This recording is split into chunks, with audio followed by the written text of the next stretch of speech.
एका वर्षात 1 कोटीपेक्षा जास्त ठेवीसह लोकांचा विश्वास संपादन करणारी पलूस शहरातील एकमेव संस्था काळंबादेवी अर्बन निधी पलूस। पेन्शन ठेव योजनेत ₹1 लाखवर ₹1100 व्याजदर मिळवा प्रति महिना। दामदुप्पट योजना आता फक्त 75 महिन्यांमध्ये। शेतकरी ठेव योजना 12.5% व्याजदरामध्ये। काळंबादेवी अर्बन निधी मेन रोड चांगबल ज्वेलर्स जवळ पलूस। अधिक माहितीसाठी संपर्क श्री राहुल मोरे 95 61 67 10 21।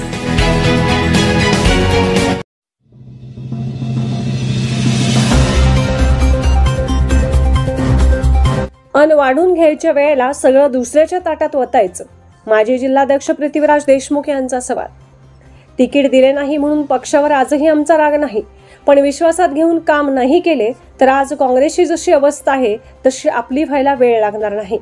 संघटना वाढवायची, चालवायची, सगळं शिजवायचं आणि वाढून घ्यायच्या वेळेला सगळं दुसऱ्याच्या ताटात वतायचं हे बरोबर नाही, असा संतप्त सवाल भाजपचे माजी जिल्हाध्यक्ष पृथ्वीराज देशमुख यांनी पलूस येथे बोलताना केला।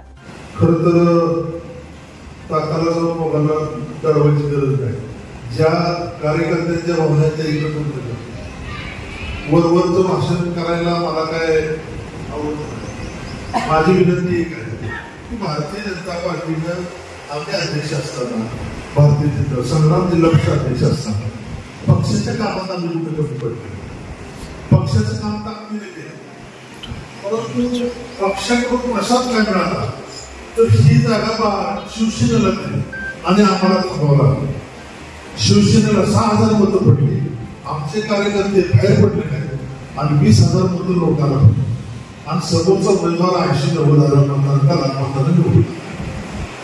म्हणजे ही संघटना उभा करायची, चालवायची, सगळं शिजवायचं आणि ज्यावेळेला वाढून घ्यायला त्यावेळेला दुसऱ्याच्या ताटात होतायचं। हे किती दिवस चालणार? मोदींच्याकडे बघून, देवेंद्र भाऊकडे बघून, चंद्रकांतकडे बघून, तुमच्याकडे बघून आम्ही पक्षाचं काम करतोय। आमच्या लेवलवर आमची संघटना आम्ही ठेवली नाही। एवढा खटाटोप केला, एवढं सगळं उभा केली आणि 8 वर्षाच्या लेवलवर मागणी झाल्या आणि तो मतदारसंघ सोडून दिला। माझं म्हणणं असं की अशा पद्धतीनं जर आपण पुढे चालतो, लोकसभेला सुद्धा मी सुद्धा मानतो, पण आम्हाला बरोबर सांगायला पाहिजे की तुम्हाला तिकीट आम्ही देणार या कामापासून आम्हाला नाही अडचण होती, पक्षाला आज आमचा राग, परंतु विश्वासात घेऊन जर तुम्ही काम नाही केलं तर काँग्रेसची अवस्था आज अशी आहे तशी आपली व्हायला मिळाली। ही वैयक्तिक लेवलवर संघटना उभा केली, पक्ष लेवलवर आम्ही पक्ष म्हणून काम करतो।